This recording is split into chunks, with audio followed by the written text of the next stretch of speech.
The funny story is that when George Annis, who was my colleague by that time, went to the ACLU to say that he was interested in writing a book on the rights of patients, rights of hospital patients, their response to him was, "Why do patients need rights?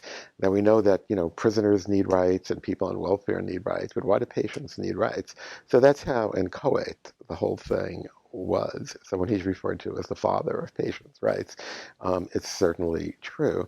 So I think the notion that the law should play a significant role in medicine and research and social science was really new. I mean, there are no books on it. We sort of had to write our own materials and put things together.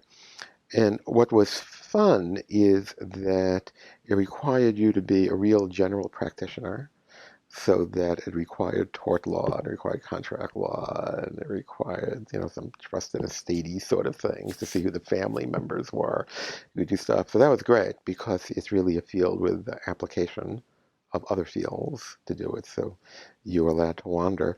And then you were allowed to wander into another literature. So the fact that you had a group of lawyers reading the New England Journal of Medicine every week was probably a little unusual. And JAMA and all the rest of those journals, the Archives of Psychiatry.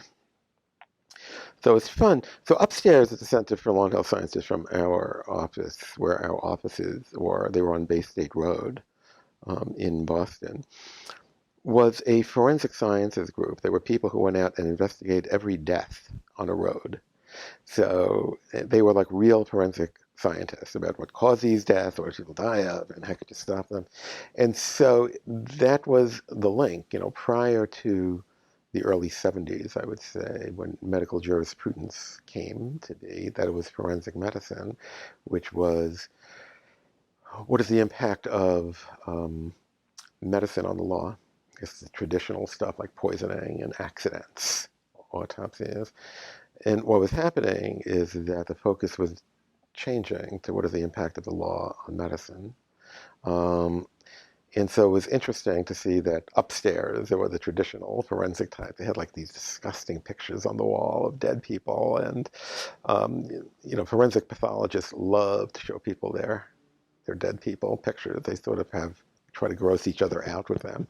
And downstairs there were people trying to figure out stuff like informed consent and how should the practice of medicine conform to the rights of individuals.